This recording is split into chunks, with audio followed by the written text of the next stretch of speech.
बुधवार शाम को करीब 7:45 का वक्त था जब टीवी कलाकार अमरीन अपने भतीजे के साथ अपने घर के अंदर इसी जगह पर मौजूद थी। तभी दो आतंकी यहां पर पहुंचे और उन्होंने ताबड़तोड़ फायरिंग करना शुरू कर दिया। इस वक्त अमरीन के भाई हमारे साथ मौजूद हैं, उनसे बात करते हैं। क्या नाम है आपका? ज़ुबैर अहमद शेख। जुबैर जी, ये बताइए कि क्या हुआ था बुधवार को? उस टाइम मैं नमाज़ के लिए गया था, नमाज़ हमने अदा की है तो मैंने गोली की आवाज़ सुनी है। फिर मैं मस्जिद से बाहर निकला तो मैं यहाँ आया तो मैंने अपनी बहन की लाश यहाँ पर पड़ी हुई देखी है। तो बीबी से मैंने बोला ये क्या बात है। बीबी तो उधर गाय को दूध लेने गई थी, कह रहे कि दो बंदे आए थे। उन्होंने समझा कि ये दूधच वाले आते हैं यहाँ पर, इनके साथ वो जाती है। तो उन्होंने कहा अमरीना कहाँ है, तो फिर वो यहाँ आए दो बंदे, मेरी बीबी उधर थी। तो मेरा बेटा 10 साल का है, उसको कहा कि मासी को बुलाओ। उसने मासी को बुलाया तो वो बाहर निकली इस गेट पे, यहाँ जो दरवाज़ा है इसी पे निकले है वो। उन्होंने कहा कि आज कश्मीरी शादी है, हमको गाने के लिए उधर आ जा बड़गांव में। उन्होंने कहा आज मैं बीमार हूँ, मैं इस पार्टी पे नहीं जाता हूँ। फिर उन्होंने उनके पे गोली की बरसात की है। तो मेरे बेटे को एक यहाँ दाएं बाजू पे लगी गोली, वो छू के निकल गई। मेरी बहन को 2 गोली यहाँ लगी है। फिर वो यहाँ पड़ी हुई थी, फिर उन्होंने अपनी कोशिश की, वो कमरे में गई थी। मेरी बीबी कह रही कि वो बंदा फिर भी उधर गया और उसको वहाँ पर भी एक गोली मारी।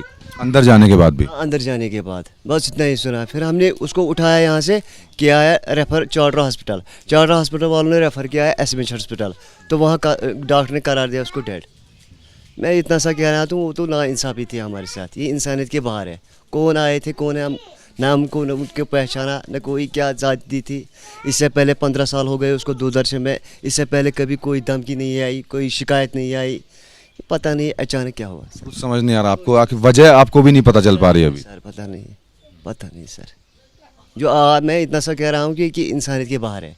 हमारे साथ जो हुआ है ये जुल्म की बात है, ये क़यामत की बात है। ये घर टूट पड़ा है। हमारा ये बाबा है, अस्थमा पेशेंट है। तो ये जो जिसने भी किया है ये बहुत बड़ा गुनाह है, उन्होंने बहुत बड़ी गलती की है। बस परिवार में कितने लोग हैं आपके? और अमरीन के बारे में बताइए कि वो कितना घुल मिल कर रहती थी आप लोगों के साथ? मैं और मेरे 2 बच्चे, बीबी और मेरा बाबा है, तो मेरी बहन थी वो। बस इतना ही से परिवार है हमारे पास।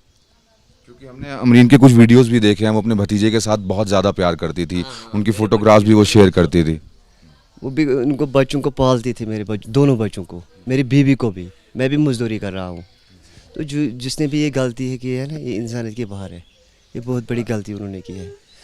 बाकी हमने उनको पहचाना नहीं, कौन थे, कहाँ से आए, बस सर ओके। आज जो जानकारी मिली है, सुरक्षा बलों ने 2 आतंकियों को मार गिराया और उनका दावा है कि वो अमरीन के हत्यारे थे। इस पर क्या कहना चाहेंगे? हमने उन लोगों को पहचाना ही नहीं, हम क्या कह सकते हैं। तो हमने अपनी बहन की लाश उठाई, पता नहीं कौन आए, कहाँ से आए, हमने पहचाना ही। हम ऐसे इसके बारे में कुछ नहीं कह सकते है कि सर। आपकी पत्नी है? हाँ सर।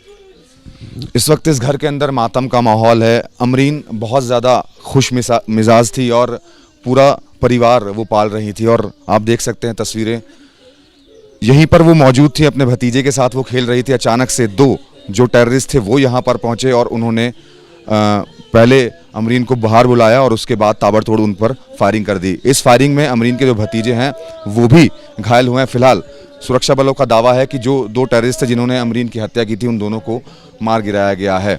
लेकिन लगातार जिस तरीके से कश्मीर में मासूमों की हत्या हो रही है, वो कहीं ना कहीं बहुत ज़्यादा बड़े सवाल खड़े करता है। कैमरामैन मोहित कैशले के साथ मनोज वर्मा, एबीपी न्यूज़, बड़गाम।